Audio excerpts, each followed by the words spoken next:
Supreme court of Pakistan ने 2 के मुकाबले में 3 की अक्सरियत से पंजाब और खैबर पख्तूनख्वा में 90 रोज में इंतखाबात कराने का हुक्म दे दिया है।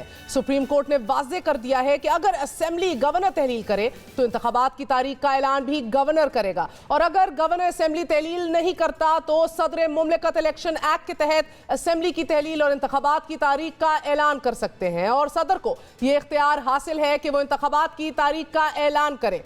सुप्रीम कोर्ट ने अपने फैसले में इलेक्शन कमीशन को यह हुक्म भी जारी किया है कि इलेक्शन कमीशन सदर और गवर्नर से मुशावरत का पाबंद है। अगर 9 अप्रैल को इंतखाबात मुमकिन नहीं तो मुशावरत के बाद पंजाब में तारीख बदली जा सकती है और इलेक्शन कमीशन फौरी तौर पर सदर मुमलिकत को तारीख तजवीज़ करे। 5 रुकनी बेंच के फैसले में तमाम वफाकी और सूबाई अदारों को इलेक्शन कमीशन की मुआवनत करने का हुक्म भी जारी किया गया। सुप्रीम कोर्ट के 5 रुकनी बेंच ने यह फैसला 2 के मुकाबले में 3 की अक्सरियत से सुनाया है। 13 सफ़ात पर मुश्तमिल इस फैसले में जस्टिस जमाल मंदोखेल और जस्टिस मंसूर अली शाह के इख्तलाफी नोट भी शामिल हैं। दोनों जज साहिबान ने अपने इख्तलाफी नोट में अज खुद नोटिस के दायरे इख्तियार पर सवाल उठाए हैं। इख्तलाफी नोट में कहा गया है कि आर्टिकल 184(3) के तहत यह केस काबिल समात नहीं। अदालत को अपना 184(3) का इख्तियार ऐसे मामलात में इस्तेमाल नहीं करना चाहिए। यह अज खुद नोटिस मंजूर इलाही और बेनज़ीर भुट्टो केस में तय असूलों के खिलाफ है। इख्तलाफी नोट में कहा गया है कि इंतखाबात पर लाहौर हाई कोर्ट फैसला दे चुकी है। सूबाई हाई कोर्ट्स की आईनी हदूद में अज खुद मुदाखलत नहीं की जा सकती। हाई कोर्ट्स की आईनी हदूद में मुदाखलत आइन के बुनियादी ढांचे के खिलाफ है। सुप्रीम कोर्ट की हालिया कार्रवाई हाई कोर्ट्स में जारी कार्रवाई में रुकावट का सबब बनी है। ऐसे तमाम मामलात को हल करना पार्लियामान का इख्तियार है। इख्तिलाफ करने वाले दोनों जजेस ने जस्टिस याया अफरीदी और जस्टिस अतर मिनल्ला के नोट से इत्तफाक किया, मगर 5 रुकनी बेंच में से किसी जज ने 90 रोज में इंतखाबात कराने की आईनी पोजीशन से इख्तिलाफ नहीं किया। 5 रुकनी बेंच में से 2 जजेस ने अज खुद नोटिस के दायरा इख्तियार से इख्तिलाफ जरूर किया, और यही इख्तिलाफ 23 फरवरी के फैसले में जस्टिस याया अफरीदी और जस्टिस अतर मिनल्ला ने भी किया। उन्होंने भी केस को नाकाबिल समात करार दिया था। 5 रुकनी बेंच के इस फैसले की अब हुकूमत और अपोजिशन अपनी अपनी तशरीहात कर रही हैं। अपोजिशन का मौक़िफ़ है कि सुप्रीम कोर्ट ने 90 रोज में इलेक्शन कराने का हुक्म देकर आइन को बचा लिया है, और 5 जजों ने तहरीक इंसाफ के मौक़िफ़ को तस्लीम किया है। 2 जजेस ने तस्लीम किया है और ये 5-0 से ये जजमेंट हुई है कि 90 दिनों के अंदर इलेक्शन होने, और सुप्रीम कोर्ट ने फेडरेशन को पाबंद किया है कि वो तमाम वसाइल भी फराहम करेगी, सिक्योरिटी भी फराहम करेगी। मगर हुकूमत का यह कहना है कि यह फैसला 3-2 का नहीं 4-3 का है। पिटिशन 3-2 की अक्सरियत से मंजूर नहीं हुई बल्कि 4-3 से मुस्तरद हुई है। मेरे ख्याल में इसके बाद ना रिव्यू की ज़रूरत है ना फर्दर तशरीह की ज़रूरत है। हमारा मौक़िफ़ ये है कि ये पिटीशंस 4-3 से मुस्तरद हो गई हैं। अब ये फैसला कानून और आइन के मुताबिक हाई कोर्ट्स में जो पेंडिंग प्रोसीडिंग्स है उनमें हो जाना चाहिए। साबिक वज़ीर आज़म इमरान खान ने वफाकी वज़ीर कानून आज़म नज़ीर तारड़ के इस बयान को शर्मनाक करार दिया है।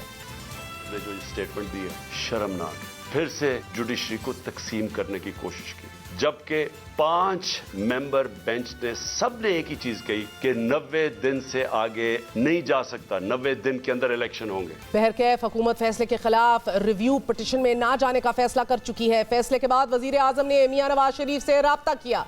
बड़े मियां साहब ने हदायत दी हैं कि रिव्यू में जाने की बजाय हाई कोर्ट्स में चलने वाले केसेस के फैसले पर नजर रखी जाए, मगर साथ ही हुकूमत सुप्रीम कोर्ट के इस फैसले पर सुबकी से बचने के लिए इसे टेक्निकल बुनियादों पर अपनी फतह करार दे रही है। मगर सुप्रीम कोर्ट के 2 टोक फैसले के बाद अब इलेक्शन कमीशन 90 दिन में इलेक्शन कराने का पाबंद है।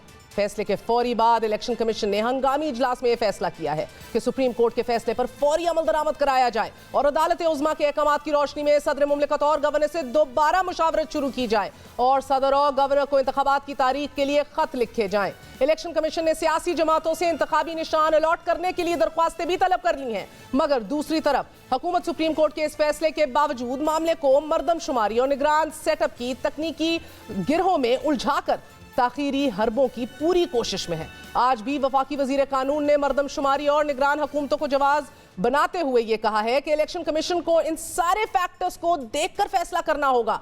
मामले को इल्तवा में डालने की इन ख्वाहिशात के साथ साथ साबिक वजीर आजम इमरान खान को इलेक्शन से पहले नाअहल करने के लिए भी हुकूमती कोशिशें तेज तर हो गई हैं। जुडिशल कॉम्प्लेक्स में तोड़ फोड़ पर आज ही इमरान खान समेत तहरीक इंसाफ के 21 रहनुमाओं और 250 कारकुनान के खिलाफ 2 अलग-अलग मुकदमे दर्ज करा लिए गए हैं और मुकदमे में 780A की दफात भी शामिल कर दी गई हैं। वफाकी वजीर दाखिला राना सनाउल्लाह ने भी अपनी ख्वाहिश का इजहार करते हुए कहा है कि इमरान खान की गिरफ्तारी की पूरी कोशिश करेंगे। इस केस में तो मेरी तो पूरी कोशिश है कि इसको पकड़ा जाना चाहिए। बाकी तो जो है वो 6 दिन को 8 दिन बाद उन्होंने चीखें उनकी आई है ना, इसकी आपको पहली रात ही जो है वो चीखें सुनाई देंगी। कोशिश करेंगे कि इसको अरेस्ट किया जाए। इसमें अदालती फैसले के बाद साबिक वजीर आजम इमरान खान ने अभी से कुछ देर पहले न्यूज कॉन्फ्रेंस में जेल भरो तहरीक खत्म करके हफ्ते से इंतखाबी मुहिम की शुरुआत का ऐलान कर दिया है। आज के फैसले के बाद जो हमने जेल भरो तहरीक थी उसको हमने अब खत्म किया और इंशाअल्लाह सैटरडे को हफ्ते को मगरिब के बाद हम पूरा लॉन्च कर रहे हैं अपनी इलेक्शन कैंपेन। हफ्ते की रात को मैं आपके सामने एक रोड मैप रखूंगा, क्योंकि इलेक्शन अब हम अपनी कैंपेन अनाउंस करते हुए आप सबको बताएंगे कि हमने अब करना क्या आगे। इमरान खान ने एक तरफ इंतखाबी मुहिम शुरू करने का ऐलान किया है और दूसरी तरफ एक बार फिर जान को दरपेश खतरात का इजहार किया है। इमरान खान ने एक बार फिर डर्टी हैरी का जिक्र करते हुए यह कहा है कि जिन्होंने मेरी हिफाजत करनी है उन्हीं से जान को खतरा है। मेरे ऊपर हमला होता है तो उसके बाद मैंने उन 3 लोगों के नाम लिए, डर्टी हैरी, शहबाज शरीफ और राना सनाउल्लाह। ये तीनों शामिल थे और नवाज शरीफ को पता था लंदन में बैठ के। अब मैंने दूसरी बात ये की कि मेरे ऊपर ये फिर अटैक करेंगे, ये ज्यादा खौफजदा है। अब किसने मुझे डिफेंड करना है? जिन्होंने मुझे डिफेंड करना है उनसे ही मुझे खतरा है। क्या इंटीरियर मिनिस्टर मुझे डिफेंड करेगा या शहबाज शरीफ करेगा? इनके नीचे सारी फेडरल गवर्नमेंट की एजेंसीज हैं। ये खदशात और अदालती फैसले के बावजूद इंतखाबात ना होने का अंदेशा ताहाल मौजूद है और इन हालात में जब अदालती हुक्म पर अमल दरामद नागुज़ीर है, क्या इलेक्शन 90 दिन के अंदर अंदर होते दिखाई दे रहे हैं? और क्या अदालती फैसला इतना ठोस है कि इंतखाबात के इल्तवा के तमाम रास्तों के आगे बंद बांध दिया जाएगा?